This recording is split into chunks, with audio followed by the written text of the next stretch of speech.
The Catholic community and other religious faiths in the United States have pressed vigorously in the last week for reversal of the action by the Department of Health and Human Services to curtail religious liberty in the United States through its new regulations on health care.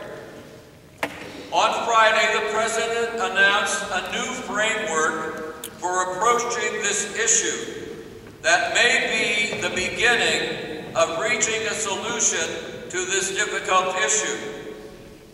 The President of the United States Conference of Catholic Bishops, Cardinal-designate Timothy Dolan, has stated, "Today's decision by the President to revise how individuals obtain health services that are morally objectionable to religious entities and people of faith is a first step in the right direction. We hope to work with the administration to guarantee that Americans' consciences and our religious freedom are not harmed by these regulations." As I said and closed in the bulletin today, there's a letter from the Archbishop concerning this, and also a short letter by myself. I have developed some further comments which I would like to share with you. On Friday, the administration moderated its stand on the requirement that religious organizations had to provide certain medical coverage that our church finds morally unacceptable. The bishops will be studying carefully the new regulations prior to relaxing our vigilance over religious liberty and the freedom of conscience. We still have grave reservations that the government is intruding in determining who is and who is not a religious employer. The administration is apparently retaining a very narrow exception for religious employers, only talking about churches, synagogues, houses of worship.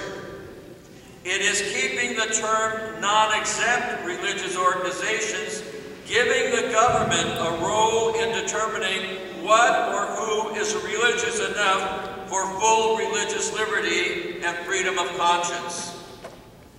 There are three principles that will guide our church in dialoguing with the administration on this matter. First, there must be respect for religious liberty. No government has the right to intrude in the affairs of any church, much less coerce the members to engage or cooperate in any way with practices considered immoral by the teachings and faith of that church. Again, we're talking about churches, synagogues, mosques, and whatever.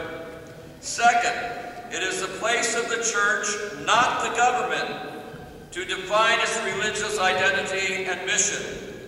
The church has always looked upon education, health care, and social work as part of its integral religious mission. It's part of our living of the gospel. The government cannot step in and say that is no longer religious, it is secular. That's what the battle is about. Third, the church will continue to oppose the underlying policy of government mandate for purchase of or promotion of contraception, sterilization, and abortion-inducing drugs. We ask our parishioners to keep the bulletins from this Sunday and be ready to act when asked to.